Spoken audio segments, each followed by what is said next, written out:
এই শোনেন, আমিও তো একজন পীর সাহেবের ছেলে। আমার আব্বা মরহুম দেলোয়ার হোসেন আনসার নওয়ারাল্লাহু মারকাদাহু ওয়া জাআলাল জান্নাতা মাসওয়াহু। আমি একটা রিলিজিয়াস কনসার ফ্যামিলির ছেলে, রিলিজিয়াস কনসার ফ্যামিলি ছেলে। আমার আব্বার লক্ষ লক্ষ আলেম মুরিদ ছিল। সাধারণ মুরিদের কথা বাদই দিলাম, ছোটবেলায় অন্তত কম করে হলো আমার 5 জন শিক্ষক ছিল হিন্দু। তো আমার পিতা দেখেন, আমরা এটা ফ্যামিলি ভ্যালুস, এটাকে বলি আমরা পারিবারিক মূল্যবোধ। আমার পরিবারের মূল্যবোধটা আমি পরিবার থেকে শিখেছি, ভ্যালুস এটা পরিবার থেকে শিখেছি। আমার পিতা সব সময় বলতেন, শিক্ষকের কোনো জাত ধর্ম নাই, যে জাতের যে ধর্মের হোক, ওস্তাদকে শিক্ষককে সম্মান করো। আজকে আপনাদের রাজনীতি আবার এটা বললেই তো হুজুরদেরকে আপনারা ধুন। খুকুমণি পরিমণিরা বিবাহের আগে বাচ্চা ফুটায়, এই অসভ্য জাতি তার কাছে জিজ্ঞেস করে না, এই মহিলা তুই বাচ্চা ফুটাইলি, সার্টিফিকেট কই? আর মামুনুল হকেরা দ্বিতীয় তৃতীয় বউ নিয়ে রিসোর্টে গেলে জাতির ফসকা পড়ে যায়, তারা কয় সার্টিফিকেট কোথায়, সার্টিফিকেট দাও। এগুলি আর কিছু না, রাজনৈতিক প্রতিহিংসা। এখন আমরা কথা বললেই তো আপনাদের গায়ে ফসকা লাগে, আমরা কথা বললেই আপনাদের কাছে সব কথা উল্টা উল্টা লাগে। এই যে শিক্ষকদের অমর্যাদা আপনার রাজনীতি করেছে, আপনার দলের আপনার মতের যদি শিক্ষক হয় তাকে সম্মান দেখাবেন, প্রমোশন দেবেন। ভিন্ন মতের শিক্ষক হলে পিটাইয়া তার ঠ্যাং ভাঙবেন, পিটাইয়া হাত ভাঙবেন, চাকরিচ্যুত করবেন। শিক্ষক কাপালি হোক, শিক্ষক মুসি হোক, শিক্ষক জেলে হোক, শিক্ষক কামার হোক, শিক্ষক আপনার কুমার হোক, যে কোনো ধর্মের যে কোনো জাতির হোক, শিক্ষককে সম্মান করো। আর আমার ইসলাম, আমার ছাত্র বন্ধুরা যারা আছেন, এই ছাত্র বন্ধুরা একটু আপনারা আমার দিকে তাকান। ছোট ছোট কলিজার টুকরা স্নেহের ছাত্ররা যারা আছেন, শিক্ষকের মর্যাদা কি জিনিস দেখেন। ছোট্ট একটা বালক, এই ছোট্ট একটা বাচ্চা, তিনি মক্তবে গিয়েছেন। তো মক্তবের ভিতরে বাচ্চারা পড়াশোনা করতেছে, ওস্তাদ তার একজন বন্ধু আসছে। ওস্তাদের বন্ধু বান্ধব আসে না? তো ওস্তাদ পড়াচ্ছিলেন, তার একজন বন্ধু আসছে। ওস্তাদ বন্ধুর সাথে বাহিরে এসে কথা বলবেন, ওস্তাদ তার জুতাটা, পাদুকাটা খুঁজে পাচ্ছেন না। ওস্তাদ কি করলেন, একটা বাচ্চার স্যান্ডেলের ভিতরে আঙ্গুল ঢুকাইয়া, জুতার মধ্যে আঙ্গুল ঢুকাইয়া পাওটা টেনে টেনে বন্ধুর সাথে আসলেন, সালাম দিলেন, মোসাবা করলেন, মুআন্নাকা করলেন। দুই বন্ধু একটু ভাব আদান প্রদান করলেন, একটু বন্ধু আনন্দের কিছু কথাবার্তা বললেন।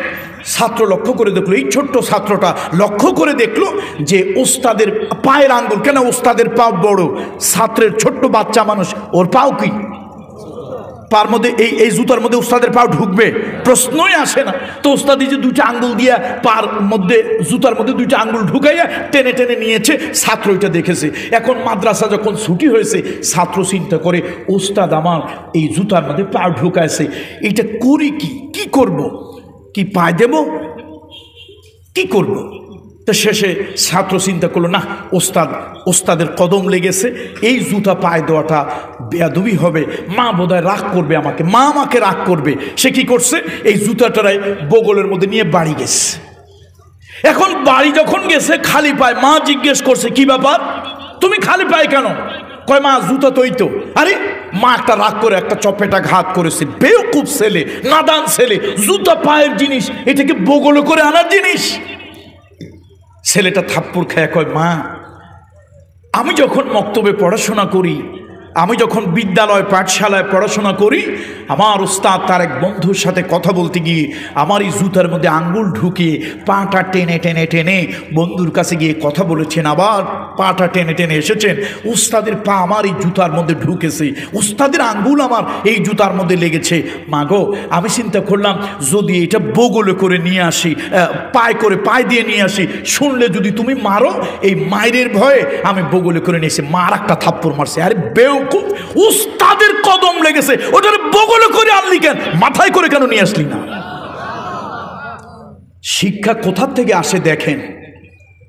এই জন্য বাপ মায় জন্ম দেয় ভূত, ওস্তাদে বানায় আদর করে তারে পুত।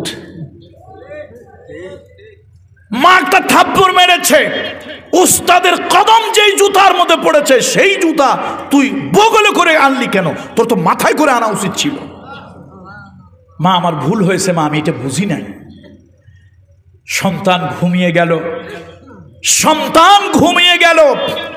মা সে কাপড়ের জোতাটারে ছিঁড়ে ছিঁড়ে সেলাই খুলে পরিষ্কার পরিচ্ছন্ন করলেন, ধুয়ে এরপর একটা টুপি বানিয়ে দিলেন, ওয়াক পবিত্র বানিয়ে সুন্দর করে সেলাই করে একটা টুপি বানিয়ে দিলেন, যাও এটা মাথায় দিয়ে। ওস্তাদ আজকে ছাত্রের মাথায় একটা ভিন্ন রকম টুপি দেখে ঢক নাই, পদ নাই, সৌন্দর্য নাই, টুপি একটা হাজারো তালির জোড়া। এই টুপি দেখে জিজ্ঞেস করলো, তুমি এই টুপিটা? কয়, মা সারা রাত জেগে জেগে এই টুপিটা তৈরি করেছে। আচ্ছা তুই কিসের টুপি? বলো যে আমার যে জুতার কাপড়টা ছিল ওই জুতার কাপড়ের টুপি। ওস্তাদ একটা ধমক দিলেন, বেওকুফ নাদান ছেলে, দুনিয়ার কাপড় পাইলা না, জুতার কাপড় দিয়ে কেউ টুপি বানায়? বলো ওস্তাদ আমি কি করি? গতকালকে জুতা বগলে করে নিয়ে গেলাম, মা মারলো, আজকে জুতা মাথায় করে নিয়ে আসলাম, ওস্তাদ রাগ করতেছে, আমি যাবো কই? ওস্তাদ কয়, কি ব্যাপারটা খুলে বলো তো। ওস্তাদ আপনার কদম লেগেছিল জুতায়, আমি ওই জুতা পায়ে দিতে আমার দিলে বাঁধতেছিল, তো আমি বগলে করে নিয়ে গেছি, মা আমাকে খুব বকেছেন, ওস্তাদের কদম লেগেছে, আমি কেন সেটাকে বগলে নিলাম, মাথায় কেন নিলাম না, সেজন্য মা আমাকে বকেছিল। মা সারা রাত জেগে ওই কাপড়গুলোকে ছিঁড়ে ছিঁড়ে পবিত্র করে সুন্দর করে একটা টুপি বানিয়ে দিয়েছে। আমার ওস্তাদের কদম যেখানে লেগেছে সেটা যেন আমার মাথায় লাগে, আল্লাহ তাআলা ইলম দিয়ে যেন আমাকে ধন্য করে। ওস্তাদ আর সহ্য করতে পারলেন না, বুকের মধ্যেই বাচ্চাটাকে জড়িয়ে ধরে আকাশের দিকে তাকালেন, দুই চোখের দুই ফোঁটা পানি টপ টপ করে ছেড়ে দিলেন। ও আরশের মালিক, আমি তো দেওয়ার মতো আমার কাছে কিছুই নাই, এই ছেলেটাকে তুমি ইলম দিয়ে তার সিনাকে তুমি ভরে দাও। সেই ছোট্ট বাচ্চাটা উম্মতে মুহাম্মাদির শ্রেষ্ঠ আলেম, তাই হলেন ইমাম আবু হানিফা রহমাতুল্লাহ আলাইহি। এই জন্য এই শিক্ষা তো পরিবার থেকে আসতে হবে। আজকে আমাদের সমাজটা নষ্ট হয়ে গেছে। ওয়াজ মাহফিল হলে রাস্তায় রাস্তায় আমার তরুণ যুবক বন্ধুরগুলি ঘোরে, আমার বন্ধুরা একটু উকি দিয়েও দেখে না, একটু দিনের কথা চলতেছে, কোরআনের কথা চলতেছে, ওয়াজের কথা চলতেছে। বন্ধুরা এত গাফেল আপনারা কেন হলেন? আমরা তো আপনাদেরকে স্কুলে পড়তে নিষেধ করছি না, কলেজে পড়তে নিষেধ করছি না, কিন্তু আপনি যে সভ্যতা, যে কালচার, যে ট্র্যাডিশনে আপনি যাচ্ছেন, এটা কিন্তু আপনার জন্য শান্তি নয়, এটা আপনার জন্য আত্মহননের পথ এনে দেবে। বন্ধু আসুন আসুন, কোরআনের পথে আমি আপনাকে ডাকছি। রাসূলুল্লাহ সাল্লাল্লাহু আলাইহি ওয়াসাল্লাম বলেছেন, ইন্নাল্লাযী লাইসা ফি যাওফিহি শাইউম মিনাল কুরআন কাল বাইতিল খারী। আল্লাহর নবী বলেছেন, ও আমার স্কুলের বন্ধুরা, কিশোর বন্ধুরা, আপনারা যারা আমার আজকের মাহফিলে এসেছেন, বন্ধু আপনাদেরকে বলি, আল্লাহর নবী বলেছেন, আল্লাহ রসুল বলেছেন, যেই দেহের মধ্যে কোরআন নাই ওই দেহটা হলো একটা বিরাম বাড়ি।